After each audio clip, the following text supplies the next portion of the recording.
to another edition of the Michigan Football Breakdown, focused on the offense with that guy we call Al. He calls himself Gorgeous. He calls himself the Key. I call him. Hey, he's my man. He can be annoying at times with how Come he on, gets Sam. Come on now. how he gets on my case, but I love the dude. I actually shit. It was my last. This tells you how I feel about Al Borges. In order to get through my 19, 20-hour days, I'm like an energy drink fanatic. I shouldn't be. I shouldn't say this live, as my doctor probably is watching and everything. But it's the only way to make it through the day. I was down to my last up time. And who did I give it to, You Al? gave it to me, Sam. I gave I it to you. mean, Did I not? you sure did, and I don't even know what to say about that because I don't think I'd have given my last drink to you. That's although I love you, Sam, I really do. But then again, I like severe gas pains on a backwood freeway. So what do I know? Okay. Yeah, man, I shared it with you. And this was after I had to deal with Devin for hours, and I had to deal with you and Devin together because there was another clash. It wasn't quite the clash that we saw when you guys, could have butted heads over the lookie. You remember the lookie Oh yeah, last year? the look, yeah, the sit looky, yeah. That's another one that I was right on. And has you gotta I watch TV. I see these fact checkers on the political channels. They check the facts to make sure these. I'm that guy, Sam. Okay, I am that guy. I've got to be the guy you go on and says, "Well, that wasn't true. That wasn't true. That was true." I'm just that. Everybody's got a role in life, Sam. I got this one. Hey, you ordered a piece of Devin. You even came in early yesterday. Oh no, Get I a know. piece of him. See, now here's what you got to know about DG. I know him. I know that I've known him since he was a teenager. I knew what was coming, Al. I told you what was coming when I saw JJ throw that touchdown.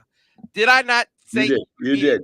You warned me beforehand. I was a little taken aback by the whole thing. I said, "No, wait, that's comparable." But you were right, Sam. You were I right. knew he was gonna come with it. Man, he's Yeah. an expert. So Devin could have been an attorney in another life because he framed the argument in a way where he made my position one that I didn't take. That's an expert argument. That's Arguing the alternative, Sam. It's like, wait a minute. You are arguing against the point I didn't make, dude. Right? But that's what expert arguers Yeah, do. that's what they do. Yeah. That's what they do. And we saw a special play, a special play by JJ. And it was what I asked you about, Al. I said, you're a coordinator. How do you balance a player like that being aggressive and not trying to be like audacious, trying to go too far with it? Because they can push lines, they can do things other human Mhm. beings can't do, right? How do you get that guy to walk that line? I thought you kind of really touched on that really well a couple Yeah, weeks ago. it's a guy like Pat Mahomes. You don't want to scare him. That's the biggest thing. Don't scare him. Coach him because you know the what's the phrase? Don't take the stinger out of the bee. I said that's right. But when a honeybee stings you, you know what happens to him, Sam? What happens? They die. Okay, so my point is this: is attack the defense with all your skill set. Use good judgment, but know what hills to die on.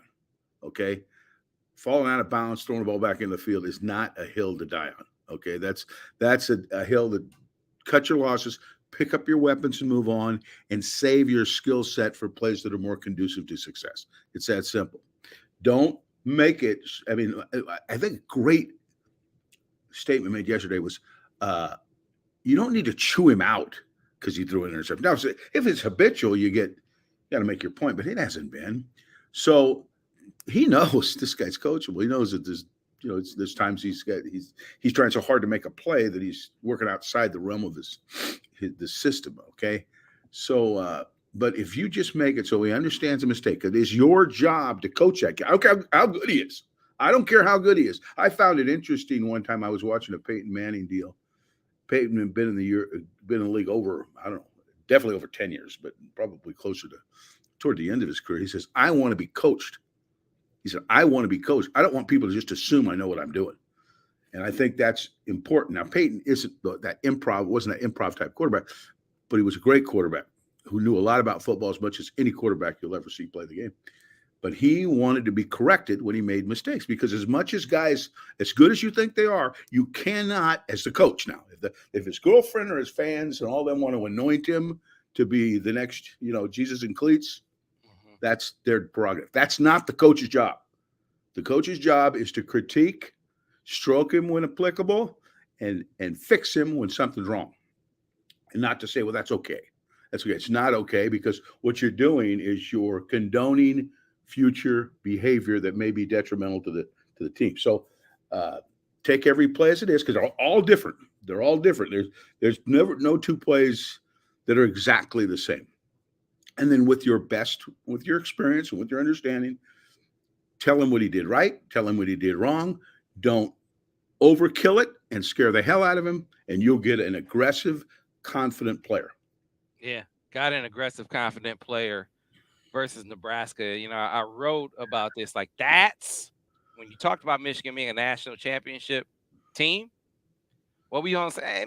You know what finish line movers do? They move, man.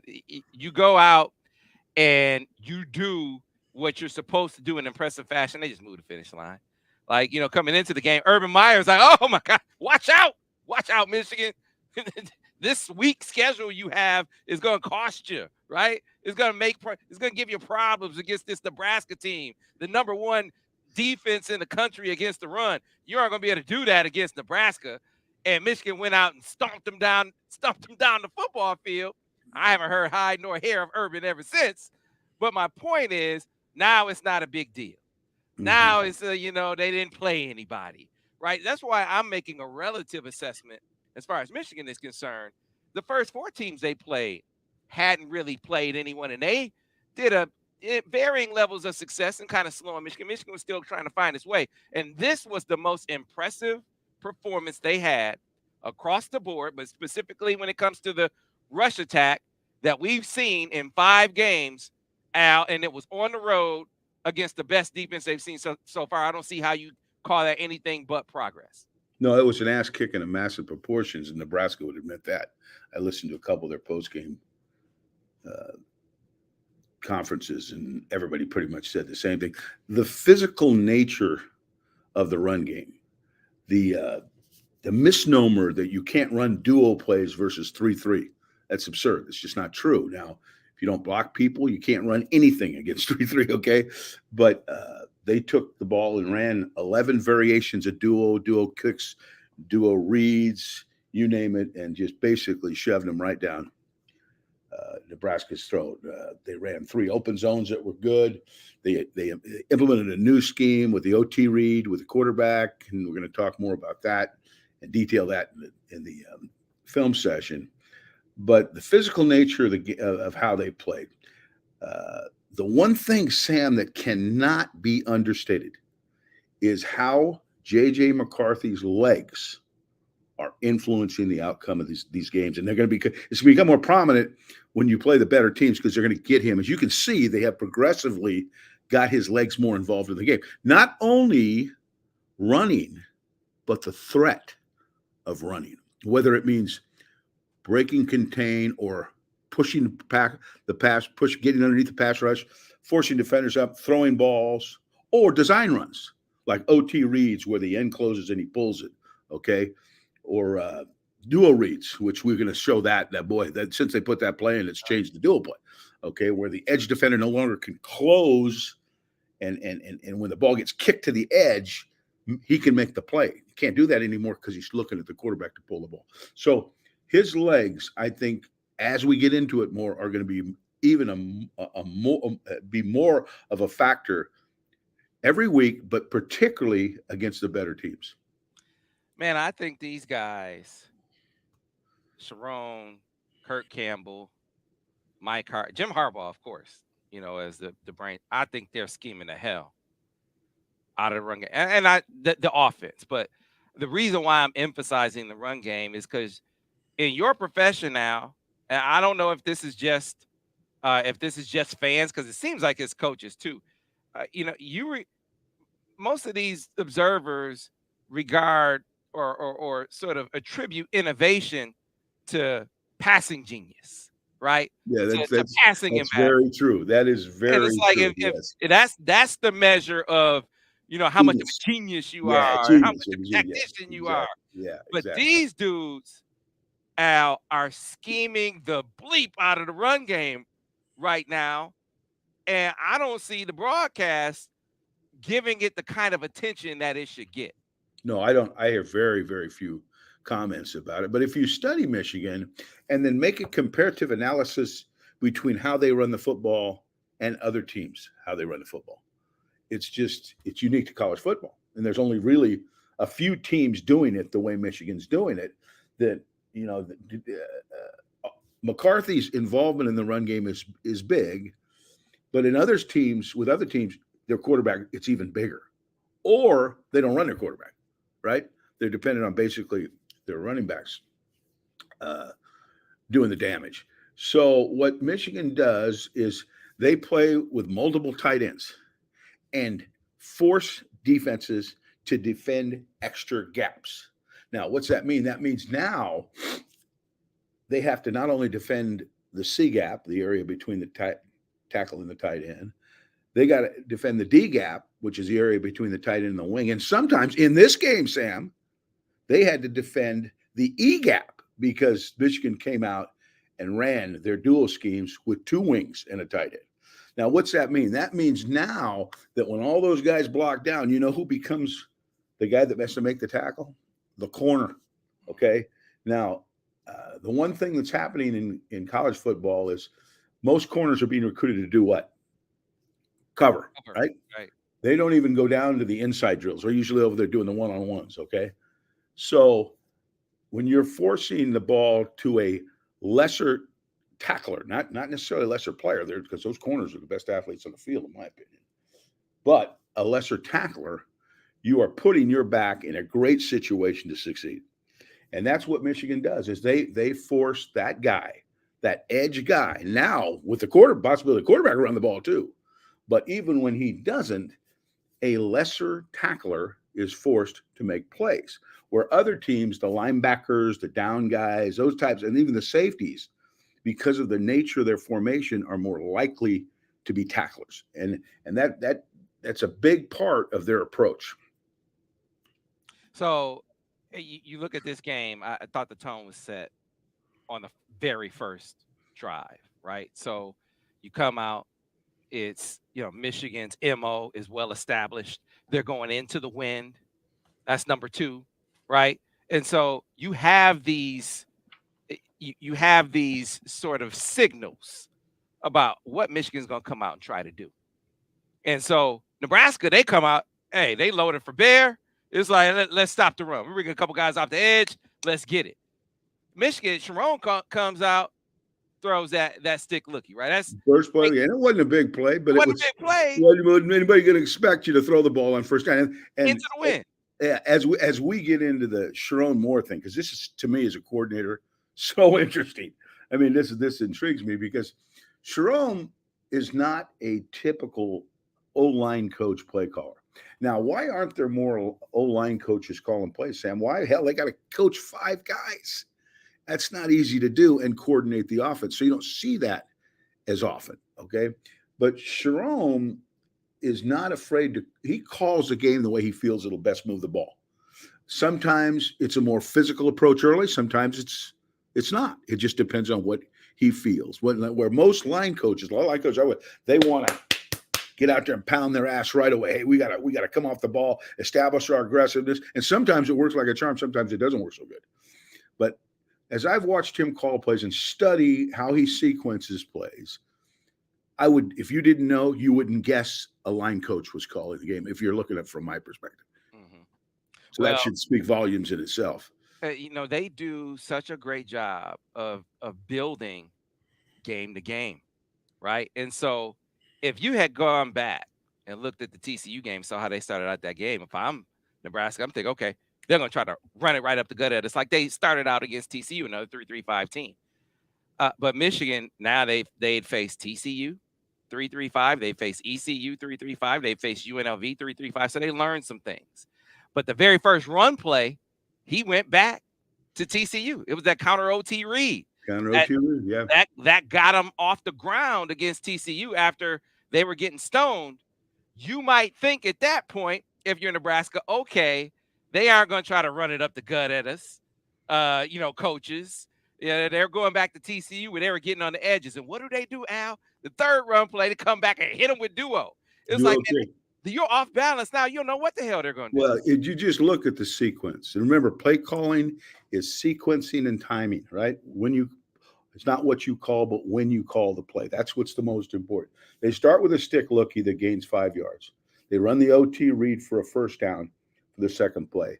They duo kick on third down, or on 1st and 10, the new first down, gain 9 yards, come back with a halfback option on second and 1, come back with, and then on 3rd and 1, it's so reliable that they can get the first down run in their wedge play. He knows he can go to the well more often than not, and that's going to work. And that now he's hit him with a few passes, a few runs, an outside run, an inside run. Okay, they run a little split zone RPO on 1st and 10. Doesn't gain much. Come back with a duo play down, gain 7, and then hit him with another wedge play to get him down to 4th and 1.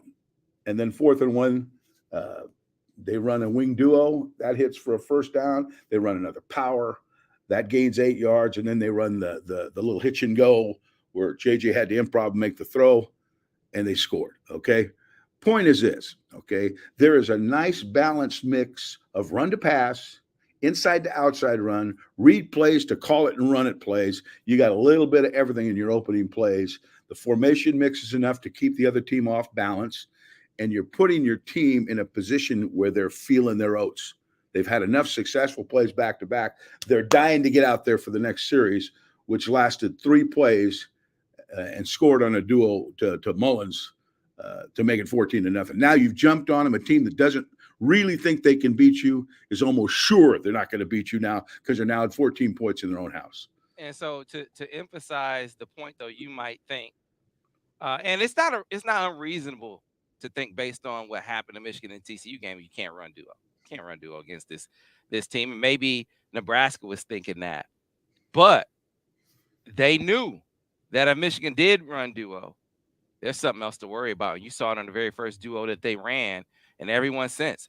JJ as a threat. He didn't pull one duo in this game, Al. He didn't pull one. But why didn't he, Sam? Why did he? Because he took one guy out. Yes, they were so conscious of seeing 3 get pulled the week before that edge defender was a little softer and a little more conscious of him. Hell, on the one that Mullins scored, he ran right past him.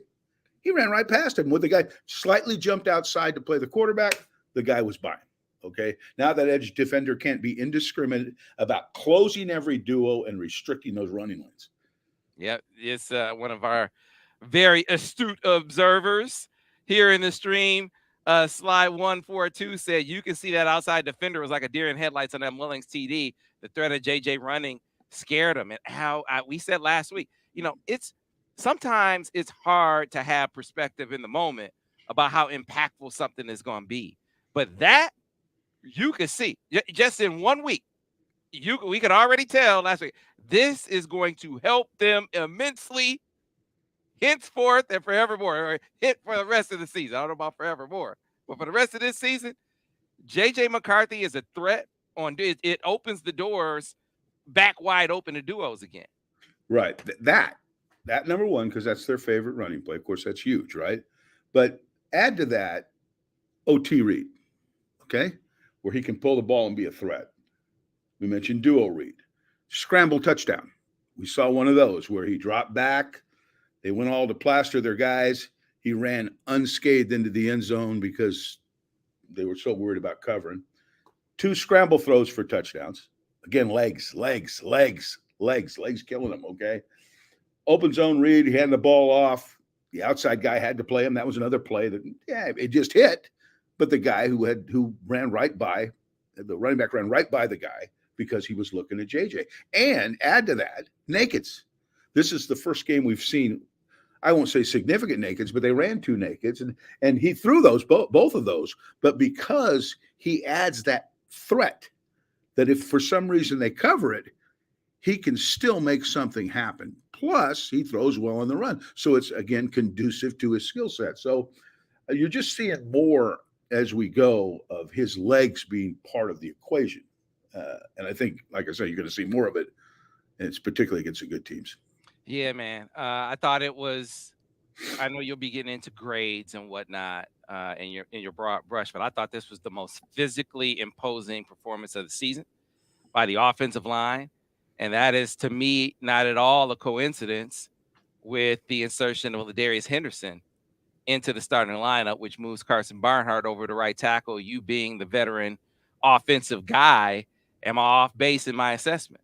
No, I think Ladarius is a great addition. He really started the game well. I mean, he was pretty much rocking and rolling. Looked like he was assignment sound, technique sound. He had a little patch in the middle of the game where a couple things came up with a protection issue, and I'm not 100% sure it's on him, but a couple things came up. I think he got beat off the edge one time, but first game starting and finishing right, pretty good performance. Athletic kid that is going to do nothing but get better and has a lot of experience. So, and again, I said from the beginning, I think Barnhart is more suited to right tackle. I just do it. Not that he played poorly at left, because he didn't, but I just think his skill set is more suited to play on the right side. So with that move and hopefully some, getting some chemistry with those same five guys, that this offensive line is going to take off. And we'll get to your broad brush coming up, and we'll get to the Wait, question. there was a comment there about me and Tom Brady. You didn't even mention. You just kind of You want me to put that? over. You want me to put that back up? I left I it up need for to see some that. seconds. Tom Brady is gorgeous next to Borges. How about Borges is gorgeous next to Tom Brady? I keep noticing how you keep boxing Devin out. You know, why should he be in there? I would have cut him out of the picture, but he was in the middle, so you couldn't really get rid of him, and I would have had to Photoshop Brady and me to that. So I left him in there and threw him a crumb. But truth be told, he wouldn't be in the picture if I had my choice.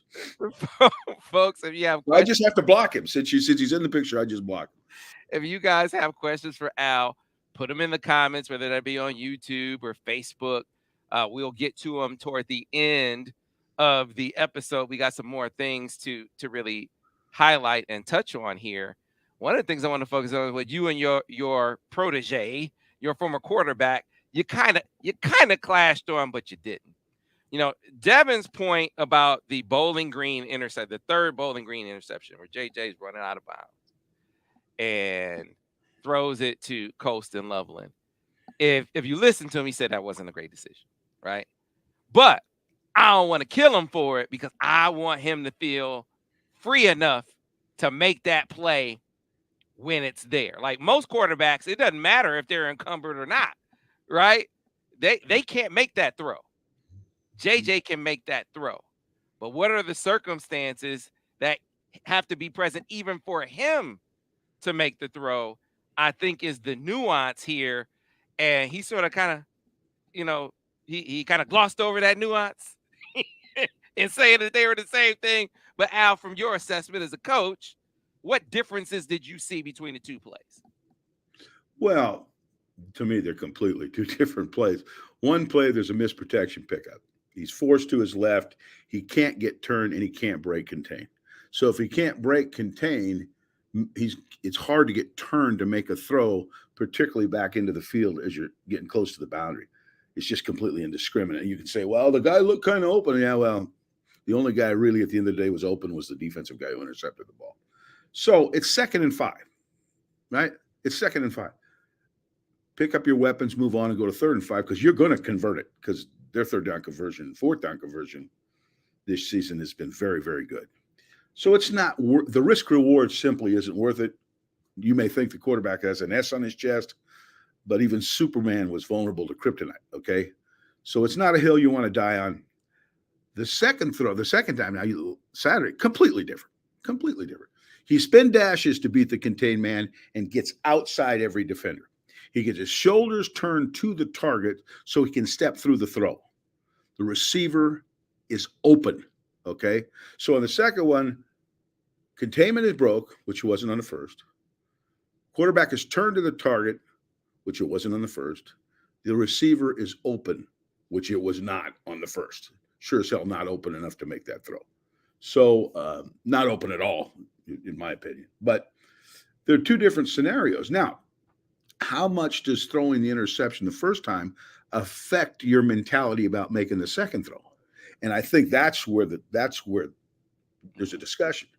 If you scare the hell out of him every time he makes an indiscriminate throw by jumping down his throat rather than critiquing and coaching the play, he's going to be less willing to make a play he can make and that should be made, or at least it should be made by a guy that's that good. Okay. So that's the fine line, right? I mean, don't throw the baby out with the bathwater. Okay. Let him know your job is to coach him, not to anoint him, you coach his ass, you don't kiss his ass. Okay. You make sure he does what he's supposed to do, and you don't turn him into some godlike figure that can make every play in the world, even though maybe he kind of can. You know what I mean? But he has to know that there's accountability for plays that are indiscriminate. Yeah, man. I think he is. I mean, his efficiency numbers, They're Al off the Borges, charts. Yeah, are they are. through the roof. Yeah, they're off the charts. Absolutely through the roof. I don't see a guy out there playing better quarterback than him, but he does not have the yardage and touchdown numbers that some of these basketball on grass teams have. And this is kind of the final point before we get to your broad brush, because someone in the stream said, let me see if I can go find it. And I will get to all of your questions toward the end. So if you have questions for Al, be sure to throw them out there. All right. And we'll get to them towards the end. So Derek Gilliam, he said, go blue. Let's open up the O a little bit more. And so this is kind of my point, Al. What is open up the offense a little bit more, and what's the cost of it? They do not play defense out west, Al. They don't play it at all. The second question is more important than the first. What's the cost? Okay. You want to throw more RPOs? We're going to show you in the film study, and I'm an advocate of throwing more RPOs, and I know you are. Absolutely. But we're going to show you in the film study maybe why they don't throw many RPOs. So there's a little tease. Watch a film study, and we're going to put on an RPO and show the result of what would have happened had he handed the ball off as opposed to throwing the RPO. Stay tuned for that, okay? But what's the cost? What's the cost? When you run the football, control the clock, feature your best players, you tend to play better defense. I don't know. And I did I have no life, so I do studies all the time. I did this a few years back. What kind of defense were up-tempo teams that were amassing big numbers of yardage? Rich Rodriguez type teams, okay? Those teams that would go fast, get 470-something yards a game, and their defense would give up just as many, okay? Or air raid teams that aren't very physical, but they're fun to watch. The fans love it. Well, if you want to cater to team ball, okay, make your defense as good as your offense, solid special teams, I believe Michigan's got the answer, is to throw the ball between 28 and 32 times. Some games a little more if you have to. Sometimes like this one, a little less. Feature all your players. Run it. You're not going to have a receiver that catches 100 passes. That's highly unlikely. But you're going to have receivers that are happy because they're going to be getting balls because you are balanced enough to where they still can be featured. I just think this, and I think your best example is just watch what Alabama's done the last few years. Yeah, they get good players. Georgia. Look at them. And what they are not a air raid, throw the ball every snap type team. Now, I can see doing a little more of that if you're an underdog team and you don't feel like you can rush the ball. Teams, guys like Mike Leach, Mike had a great formula for who he was coaching, okay, and knew he's a Mississippi State, Washington State. That style of offense is unique. He's a good passing coach. Them trying to pound like Michigan does probably wouldn't work as good. But when you're schools like Michigan, Alabama, blah, blah, blah, those types of schools, there's no excuse for not playing good defense because you're getting good quality defensive players, in my opinion. So you could argue that, and God knows I have. Time of possession doesn't mean a thing. Hey, that's old school. Yeah, well, let's look at the teams that have won the national championship. Not your 500-yard a game team. We're talking about the totality, the sum total of your effort that includes defense, offense, and special teams. And you look at the teams that have won, have not been air raid teams. It's been teams that can run the football effectively, pass it efficiently, and have a solid kicking game. And I think the way you practice and the way you design your schemes has to cater to all three of those phases. Hey, you throw up watching USC play defense. It's ridiculous. Oh, no, How does no. anyone think that team is going to win a national championship and they play not a lick of defense out there?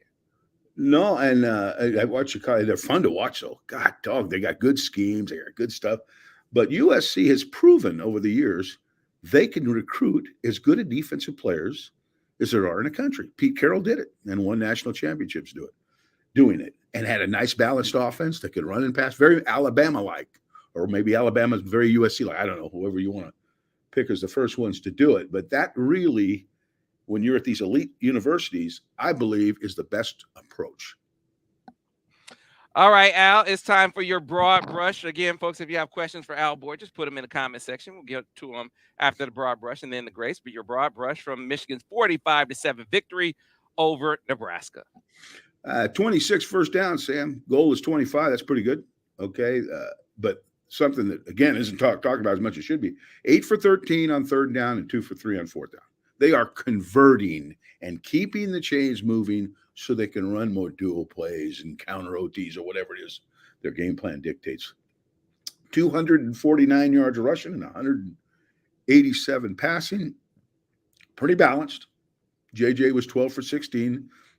Modest numbers, but if you watch the game, his effect on the game went way beyond that. Okay.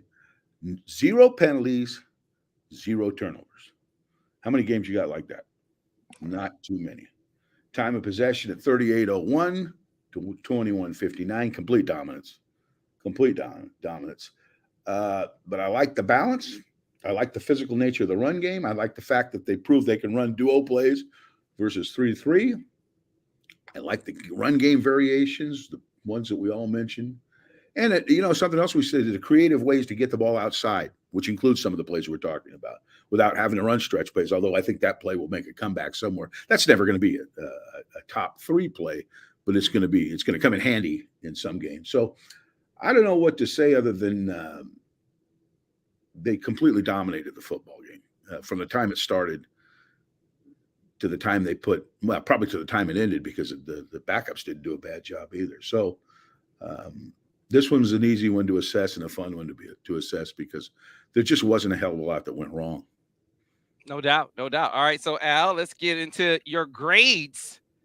Those are good Those are good too. I mean, I had only 27 minuses with the O-line. That's pretty damn good. I gave them A- to B+. The physical nature, I give them an A. But they're worse. They weren't perfect. There were several guys had 5 minuses or more, but they were good. I mean, they were imposing. Okay. The tight ends were less. I gave them a B-. They weren't bad. I had a total of 10 minuses with all of them, but they weren't too bad for the most part. Wide receivers were an A. They played good. Roman made some. I don't even know how you catch that pass. Okay. I don't even know how you catch that pass, but it was phenomenal. And he just continues to just grow and get better and become more of an imposing factor in their passing game. So I really like the wide receivers. I had 4 errant throws with JJ, but he had come on now. I gave him an A- because he didn't hit every pass. Okay. But for the most part, he was the reason as much more than anybody, because of his legs, his ability to improv run, improv throw. And then the running backs were really good. I gave them an A. They had 1- with all the running backs. So the game was an A- to B+ and closer to an A-. In my opinion, they were very, very good. And I like the fact that they took an adverse situation playing in Nebraska and put a stranglehold on it right away. So that's how I would assess that. All right. It is time to get to the questions for the man himself, and they have been lining up to ask you. I mean, Al, you think you really are the key. You would think, based on all these questions coming through for you. I hate to even say that to you, blow your head up like that. Well, Sam, I'll let you make that judgment. I'm not one to toot my own horn. All right, here's one. The first one. Gentle Comedian on YouTube says, I don't think there's a weakness in this offense. What say you, Gorgeous? I think every position group is top 10 and playing like it. I don't think there's really a weakness either. Now they're not all imposing, but there's no place you can point to and say, "Ooh, God, dog, we're gonna have to cover that guy." He can't. He's not very good inside blocking, or we got this wide receivers absolutely no deep threat, or our running backs can't break any long ones, or quarterbacks hit and miss. There's just nothing that you can point to and say, we got to fix that. We got to change a player there. They're trying to decide on who the best of the best players are, not who the best of the worst players are. I've been in both situations. Okay, so no, I don't think there are a lot of weak spots on the offense. All right, let's get to another one. The next one, let's see. We will go this one. Al, I don't know how deeply you evaluated Jack Tuttle and Jaden Denegal, but did you come out of it thinking that one guy was better suited to be in QB2 than the other? I could say that, Sam. I have to be in practice. Those reps are nice in the game, but there's no pressure. You can get deceived. Okay, I'd have to see the guy practice every day, see how he handles a team. The starting quarterback speaks for itself, right? I mean, even if he's not as good as J.J. McCarthy, you usually got a pretty good idea who that guy is. But to pick the backup quarterback, you got to be in practice and you got to be in those meetings and know how he gels and see how he sees his role and all that. So I wouldn't even venture to make a statement on that without having firsthand understanding, not just watching him from the booth. Okay, let's keep it. Sorry moving. for a cop out, but that's I'm not going to do the kid an injustice. All right. And so here's when it kind of gets back to the point that I was making before, whereas I think it was Derek Gilliam said, let's open it up more. Got a similar question or point from Gabriel Bornstein on YouTube. He said, JJ's been so accurate. Do we need to utilize his arm more instead of running 30 to 70, 30% to 70%? I think in bigger games, yes. I think that when the running gets to be tougher sledding, then you're going to see it go over 30 something passes a game, 35. But I think what they're doing, they're on track to do what they need to do to win games. I wouldn't change a hell of a lot. I would basically have the same approach. In other words, I wouldn't go to okay, let's make sure we get JJ 35 passes in the game. I don't care what who we're playing or what's. No, I would approach the game the way they approach. What are the weaknesses of the defense? What are our strengths? How can we play to those? And without having some preconceived idea in your mind that the quarterback has to throw more, okay? Just because he is a good thrower, because that will naturally happen, Sam. Because if you're not running the ball as well, he's going to be forced to throw more passes. So keep that same balance. We cited every play in the first series of the game. Keep that same balance, keep that same thinking, and I wouldn't change too much. Okay, back to the questions for Gorgeous Al. Borges says, here we are. Al, and this is from, I don't know how to say your name. I apologize if I butcher it. Is it Rayase Blythe? I apologize if I got that wrong. Now, that's a guy you call Mr. Blythe, Sam. Al, we all know that there is always room for improvement on offense, but looking at Michigan's offense, I don't think they've really reached their potential. What do you think their ceiling is? No, I totally agree with that. Yeah, I think they could get much better. I think you're starting to see it, though, now. I mean, they're into Big Ten play. They played Nebraska, who had the best rush defense, but after the game, that was overrated. I mean, they just rushed the ball for 249 yards against a team that they're not as good as everybody thought. Well, hell no, they're not as good. We just shoved the ball down their throat, okay? They're not going to be as good. So they can still run the ball better. They can still pass the ball better. There are still, I go through just to give the fans an idea, I go through the video, I look basically at the ones, and then I skim the twos, okay? I grade every single player, and trust me, they're not all getting pluses and zeros. There's a lot of minuses here and there, technique issues, maybe some assignment issues, although they've had very few of those. So is there room for improvement? You bet there is. There's a lot of stuff in there that can get better. It just so happens with other teams, there's even more stuff that needs to get better because Michigan's a pretty solid football team overall. Okay, here's another one. Um, we got a couple of different questions about Trente Jones. Eric Martin says Trente Jones giving up a couple sacks needs help. But then we have another one from John Bagley said, I'd like to know what's happening with Trente Jones. He looks good to me when he's in the game. So Trente specifically, did you get a good look at him, watching him in the snaps that he got in this game, which is a little bit more because they got out of the game a little sooner, and plus you have Miles Hinton out of the game. I think everything Trente's been asked to do, he's pretty much done. Now, is he perfect? No, but Trente can be imposing. I think as imposing, if not more imposing, from a run game perspective, as any lineman on the team. He is a big, strong, strapping kid that can engulf you if he uses good footwork and technique. Pass protection wise, he hasn't been bad in that way either, although has not been featured this year much in that role because he's basically come in as a third or second tight end in that role and then some mop-up work at the end of the game. But I've been a Trente Jones fan from the time I came here. Okay, I watched him. I really liked him. Somehow he got kicked to the back burner, and maybe it's because the competition's so good. That's always a possibility too. But I think if that kid had to go in a game, I think you'd be happy with his performance because I think he's capable, and now he's pretty experienced. Yeah, I want to speculate for you just a little bit, like I did on this before. First, it's not physical. Like there isn't a Haven't seen it. Yeah, there isn't a better athlete, a more physical lineman on the team. I think you can see that, and they use him as the extra tight end, right? I mean, if you're going to just throw a soft dude out there to be your extra blocker, I would venture a guess that the other guys have been more assignment sound and probably in pass pro. Well, that would be the separator, I would guess. It might be. And again, you got to see them every day, particularly the players you don't see a lot in the games. The coach knows best. But when Trente struggled early on, because Trente was a starter, was it 2 years ago? I think he started 2 years ago. And he was going to start last year, and then he got hurt, remember? Right. The only thing I ever saw occasionally with him was he looked confused on a play once in a while, where he looked like, he'd be a little paralysis through analysis. I've seen none of that.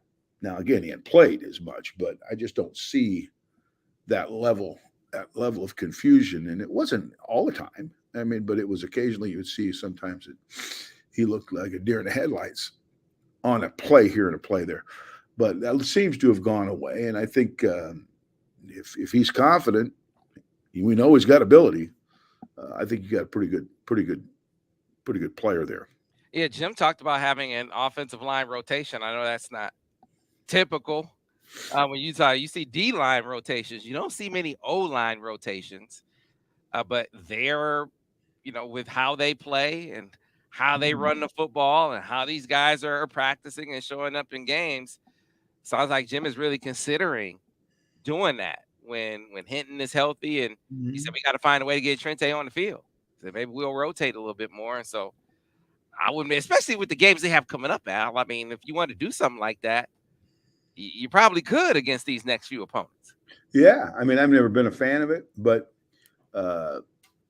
yeah, I mean, it's not like you're getting big drop-offs. It's not as experimental as it may seem. You put Trente Jones in the game, he's played. Mm-hmm. You put Miles Hinton in the game, he's played. These aren't guys that are dipping their toe in the water, right? I mean, they've played. So, and I always said this, it hasn't happened. I said this years ago. There will be a point where offense will go to a pass protecting tackle.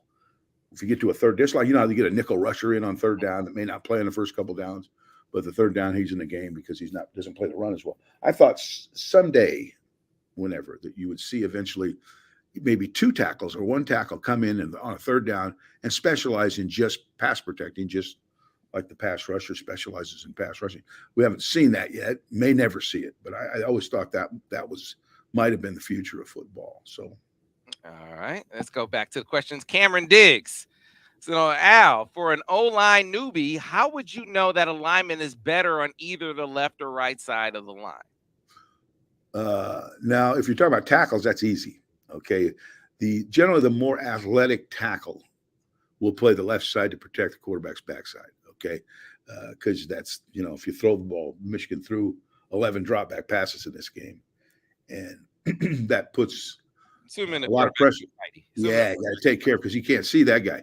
So you want to put a more athletic guy at left tackle that can move his feet. May not be quite as good a run blocker, although most of the guys I've had over there were better at run blocking than the right tackle too. But from a athletic perspective, you like the better guy. Now the guards are kind of hit and miss. Okay, the guards are going to play with their left hand down on the left side. So if you got a left-handed kid that's more comfortable putting his left hand on the ground, that can be a factor. Okay, the right side is generally a little better run blocking, and I say generally, that's not 100% true, but they're going to have their right hand on the ground. Most kids are right-handed.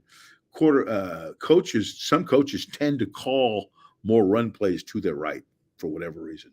Okay, so those are some basic guidelines. But other than the left tackle being athletic, that's why they're paying those NFL teams are paying that guy so much money now. They didn't used to, but they do now. I think the rest of the offensive line is a comfort zone for the player and the coach. How they're going to call the game. There's a lot of factors, but I think that left tackle is a little bit different skill set than the other four guys. Yeah, you like to get your best pass rusher on that quarterback's blind side so he can't see him coming. Yeah, right? no question. Yeah, and what's nice is if you got a really good. We had Taylor Lewan when I was here. I had Marcus McNeil when I was at Auburn, and I had Chris Ferris who won the Outland when I was at UCLA. It's just nice to know you don't have to worry about that side. Before I got there, they had Jonathan Ogden. I mean, he blocked out the sun. You couldn't get by Jonathan Ogden, and you didn't have to worry about that left side. So if you have issues, they're on the right side, and you can more easily figure out a way to help that guy. But if you got a guy you just don't have to help, that just takes a lot of pressure off your game planning. So here's one. We've talked about this kid. I mean, we should mention him in this game. Alejandro C. DeBaca says, does Mullings have the raw materials to develop into the next Hassan Haskins? I wrote this. As tough a game as JJ had, and he had it in the playoff game. He had a really tough game. Mullings' game was nearly as tough.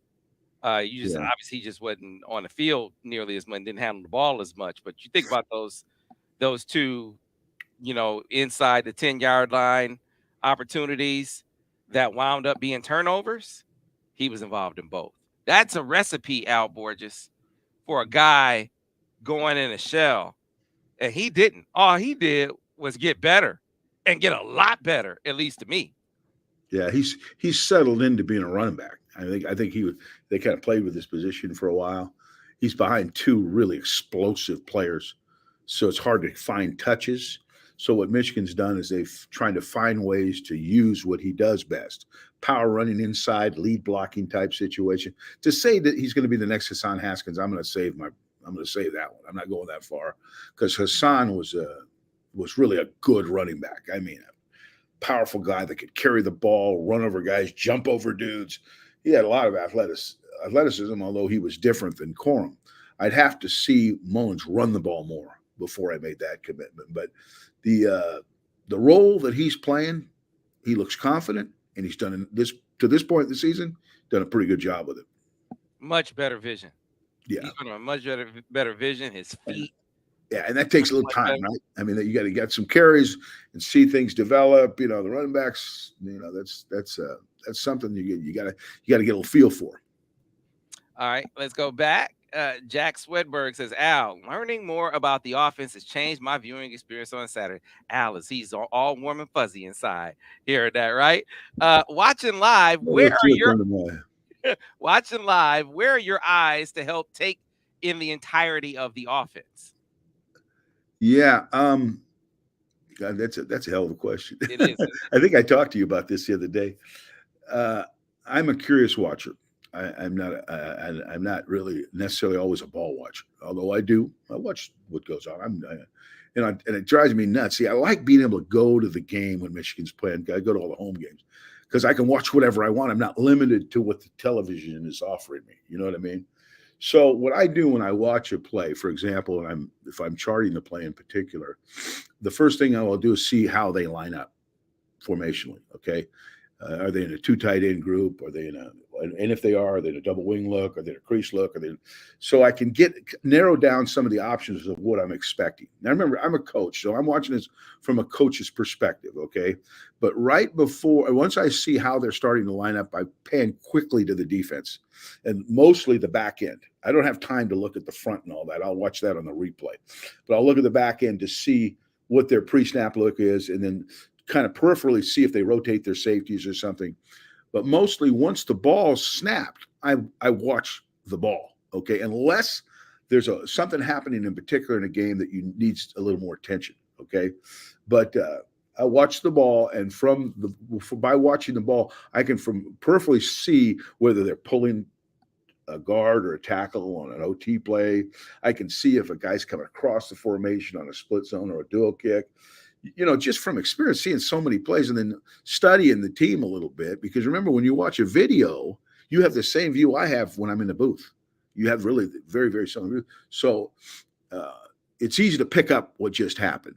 Now, if a guy said, Al, what coverage were they in? I could hit it about 75% of the time, but there'll be 25. I'll be watching the ball and not see how the coverage finished. So I'll try and get it on the replay. And more often than not, you can tell if they were in zone or man-to-man because you'll see dudes chasing people all over the place rather than ascending into zones or spot dropping or do whatever. So that was a long-winded answer to that question, but it's a hell of a question because I look at a multitude of things because I can't get the coach out of me when I watch it. That's why I like baseball. I don't do that when I watch baseball. So I still analyze more than I watch. Okay? Yeah, since I started getting with you, especially, I watch the line way more. Yeah. Well, in our session, Sam, again, we're not the what happened. We're the why did it happen, how did it happen, right? That's our show. The BS goes to die on our show. So we don't just take pass plays. We look at run plays, and we don't just draw the pass play and show the routes and everything. What do, Sam? We draw the linemen and who they block so everybody can get a feel for why and how that ball got off or why that ball didn't get off. Okay.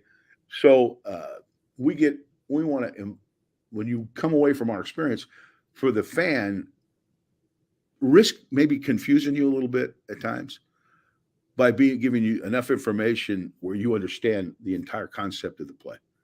And that's risky because a lot of people, you can lose guys that say, I don't need all this stuff, man. I mean, that's why I give you variety, right? Yeah. Coach, just tell me what time it is. Don't build me a watch, right? Well, we do some watch building. I'm the first one to tell you because we want to be unique. We want to be different. We want to be able to tell people that which they can't learn maybe from Joe Cladd on television or from whoever, not because they don't know. It's just they don't have the time to explain everything to you. So that's, I think, where we are a little unique. Yeah, I kind of give you the all parts of the spectrum. I kind of gave you Devin, right, which is going to be hyper quarterback focused. Monday morning maniac, the Monday morning maniac. Right, it's going to be a little more surface, but he's going to give you great nuance, things that you wouldn't get as a regular fan for sure. But he's not going to dive into the line at every block that should have been made here, and is it a sort, right? And he's not going to get into all of that. Is it a slide or is it a sort? He's not going to get into all of that, like you, Al Borges. Vance is sort of in between on defense, mind you. You know what I found? This is just a brief aside. It's like, all right, you got the fan that just, hey, give me in and out, give me some insight, and give me in and out. That fan is going to come and watch Devin. The fan that wants a little bit deeper, I want to know about the run game. I want to know about the blocking. I want to know about, how is the offense progressing from week to week? How are they building week to week? They're gonna watch you, Al. But the super diehard, because people don't want to. You know what I find? This is kind of like we talked about at the very beginning. Why USC is so popular, basketball, man. Like you got to be a diehard fan to want to know about the defense. You got to be a diehard fan to want to know about the defense. So if you that, I feel like when I get on with fans, like we got the super diehards now. Like these are the fans that want to know everything, because fans just don't get into defense like they get in offense, Al. Yeah, I don't know. I don't know why. I just the offense has the responsibility of not only scoring points but entertaining the fan base. Okay, if you're boring and the fan and you lose, that's a recipe to lose your job.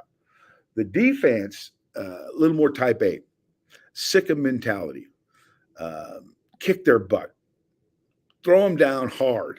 Okay, chase them down and end up in a at the ball in a really bad mood. Okay, Vance colors that so nicely, and he's entertaining on top of that. Okay, he's in some instances unfiltered.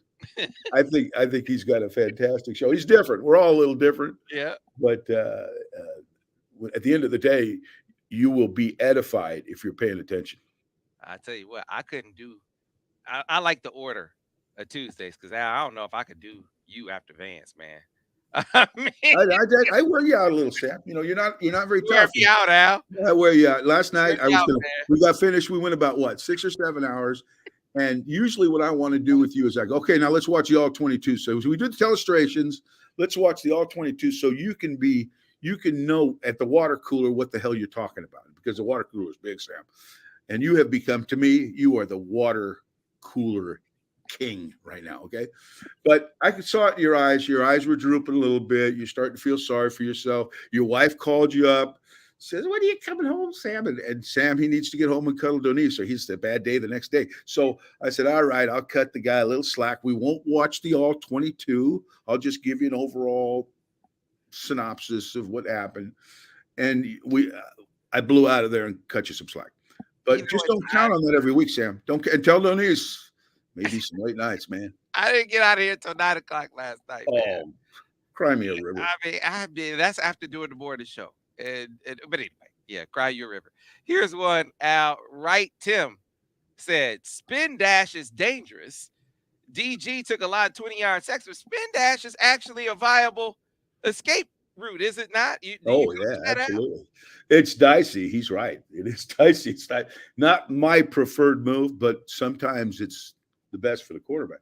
It can be a feast or famine situation. Okay, and you got to know if you're forced to your left. Okay, anytime the quarterback's forced to his left, he must separate 5 yards from the defense before he turns to make a throw. Otherwise, they're going to run you down and plant you on your left shoulder, which can subject you to injury. I've lost 2 quarterbacks scrambling to their left. But it can be a weapon. I mean, and if used properly and not abused, you saw what JJ could do with it, you know. So what he's saying is true. But I saw Devin spin dash Minnesota one time and threw a long touchdown pass to Drew Dilio just buying time. Something I didn't draw it on the board. But that's another thing. You don't want to take the stinger out of the beef. Marty Land on Facebook says, "Al, would you be able to whip Devin's butt? Never In down a the whole game Minnesota break." minute. But I told him now, to fight the champ, you got to go through some contenders. This ain't no Rocky movie, okay? Where the guy can show up and you get to fight Creed, and you're just a ham and egger.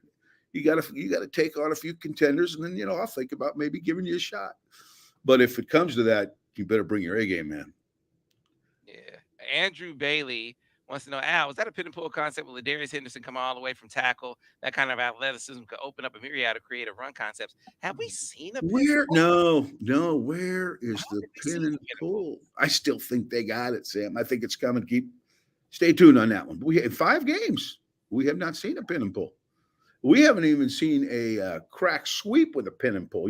I don't even remember seeing the variation, but Harbaugh's always had it, and I'm betting they still got it. They're just waiting for their favorite up front to block it so they can run it again. Yeah, Stay tuned. I think you're gonna. had to be a counter that he saw. Had to be a counter that he. Yeah, that was. No, I haven't seen a pinnacle, and I've studied it pretty closely. Yes, sir. All right. David Chapman wanted to chime in. He's showing you some support, Al, in your debate with Devin Gardner on the Bowling Green interception versus the completion for a touchdown in this one. He said on the second throw, there's very little chance of an interception also. So Dave Chapman backing you up there. No question. Yeah, you got to. Again, you break contain, and you get turned. Hell, you got to take that shot, right? This kid can run. He's not.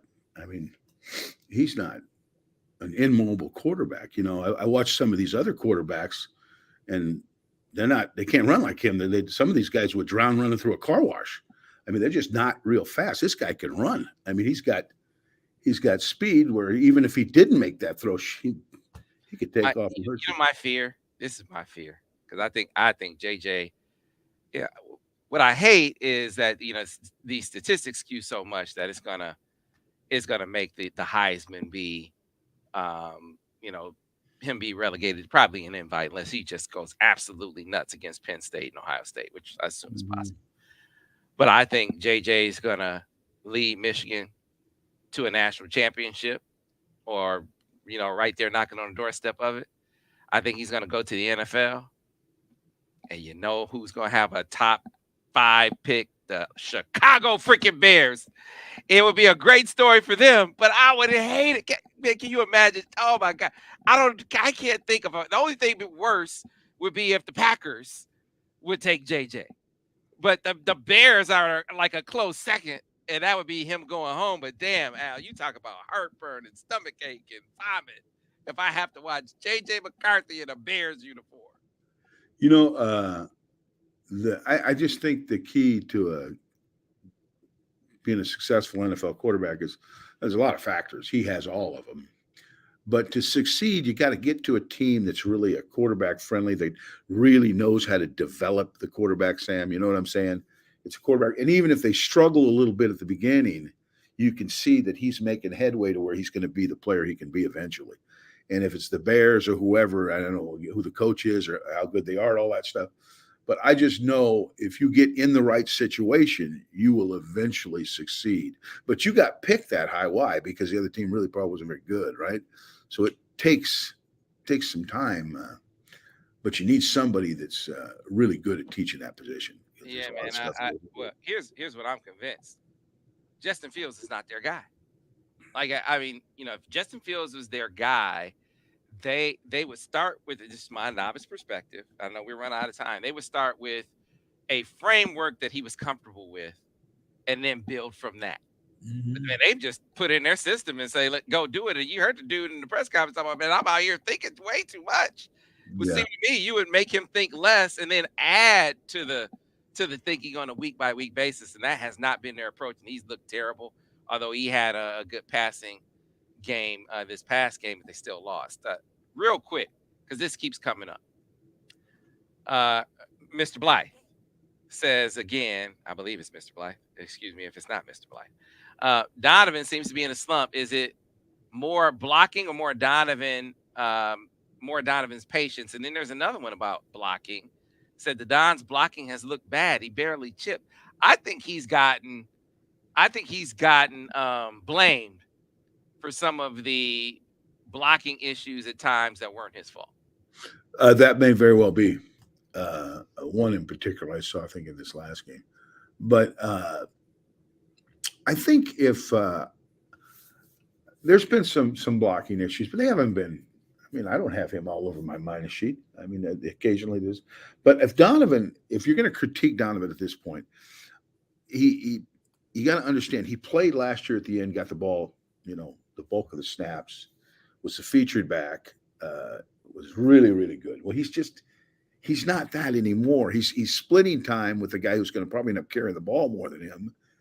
And the game is shorter, and they've only ran 45 plays with the ones this last game. I mean, so his opportunities are less. He is not playing the primary back. So when he gets in the game, I think sometimes he feels compelled to create a big play. And sometimes it's hurt his patience. We saw it on a counter play a week ago. He's taken a couple of duos back too quick. And I just think he's trying to hit home runs. And I think that's if he played more touches and all that, I think you'd see the Donovan you saw last year Yeah. for whatever that's worth. Well, I tell you this, every week we see another element of him in the passing game. It just feels like that's not just for show. I feel like there's an explosive play in the passing game coming out the bench, coming around the corner. They threw the RPO to him. I thought it was a Texas route they threw. You said it was an option route. Yeah, same thing though. It ended up the same equation. Yeah. Yeah, they're trying to get the ball in his hands in different ways, especially through the air. He's an option on a lot of other plays that the ball just doesn't go to him.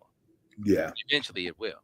Yeah, they're doing their best to get him involved, and even if it means sacrificing some of their double tight end groups, I noticed that he's in there, and I think that's smart because you don't want you don't want to fire all your guns. You don't want to not fire all your guns, I should say, and he certainly is one of them. So he's got to have a certain amount of touches for the betterment of the team. Yeah. Last one here. There are a lot of questions about Alex Orji, and I think the excitement was built that he's an outstanding athlete. Jim talked about using it as a punt returner. Fans worried about the possibility or potential for transfer. I'll check on it, but just as I've watched it unfold, I just didn't think that there was any chance that any real chance of him unseating Jack Tuttle as the backup quarterback. I mean, a change of pace guy, but to be the backup quarterback, I didn't really see. Now, again, competition could render me wrong. I don't think it had to this point. And I think the other thing that fans have to reconcile, and you tell me your thoughts on this, Al. Look, you are not going to be able to keep multiple quarterbacks on a roster. Not today. That's not happening. So no way. Start resigning yourself to the reality that you're going to have guys that are going to sit in the background and be back. I'm not saying that anything about Alex Orji specifically that's definitely what he's going to do. But I wouldn't be preoccupied with it like it's this. This thing to be preoccupied with to the extent that fans are. Jack Tuttle's your backup quarterback with seemingly Jaden Denegal maybe pushing them a little bit. The main thing is you need number 9. If number 9, you said this, Al, and we can end this way, and I'll let you finish with this thought. You said number 9, they're going to go as far as number 9 goes. No doubt. If you don't have number 9, this is the point. You're probably not going to. You aren't going not national championship fire. I think they can still win 10 games. But national championship fire, that's about having number 9 behind center. Period. I remember Howard Mudd, coach for the Colts, telling me one time, he goes, Peyton Manning's our quarterback, and we can win with Peyton Manning, but we can't, you know what I'm saying? We sure as hell can't win without him. Okay, so we got to keep him upright. What's the point? He was trying to say we got to keep him healthy. We can't run him too much. We don't run a lot of nakeds. He's just making a point on something. He goes, but he did not want to. And that was not putting down his backups. It was really just telling you how good Peyton was. Well, it's the same thing with JJ. JJ is an exceptional player, potentially a phenomenal player, and whoever replaces a player there's going to be drop off. JJ came in and beat out a quarterback that won 12 games in the Big Ten championship. I mean, that's unique. That doesn't happen very often. But in my opinion, and most people that watch, he clearly did that. This wasn't given to him, but he took the job. He was run with the job, and he's the guy that you got to keep his pants clean, because you don't want to have to go to alternative. And there's only one ball, and generally only one quarterback. Yeah, so you will appreciate this. You know Tom Moore. You just talked about Peyton Manning, right? Tom Moore was OC for the Lions for a minute back in the day. But they asked Tom Moore, you may have just kind of alluded to this, but why don't you give your backup reps? Why don't you practice with your backups? And he said, well, if we don't have 18, we're effed. And we don't practice effed. I remember, that's it. Was It was Howard that said it, but might have been Tom because we were visiting. He goes, "We may not win with him." This is what he said. I screwed that up, but he said, "We may not win with Peyton, but we're sure as hell not going to win without him." So that was the point he made. Is because that my question was, why don't you guys run more naked bootlegs? And he said, "No, we're not going to force a corner with Peyton Manning and get him hit and release the ball." And that's when he said what he said. That's what he said. That's what he said. Hey, if 18 goes down, we're effed. And we don't practice F. Andrew, you said that, not us. Okay? Not us. That's why, I can't say. I can put it on the screen since it plays on a podcast, plays on the radio. I can't say the word, but if you're watching the stream, you can see it, and just insert number 9 right there. Right. It's substitute 9 for 18, and there you go. Yep. And then now all this talk about what happened to so-and-so, what happened to so-and-so. Now you realize at the end of the day, in terms of championship contention, doesn't really matter. I mean, I don't say that to be cold or crass or cruel, but this to me is, what are we talking about? Yeah. Are we talking about a championship? We're talking about a championship, then we are talking about that. We just don't use that kind of language, Sam. Not going to do it. Won't have that. We won't have that. You almost got me fined by the. Wait, hold on. You almost got me fined by the FCC. If I said it one more time, you think I could get that over the hump? All right, folks. We went long. I know we didn't get every question. We got as many as we could. We got to get over to the film study.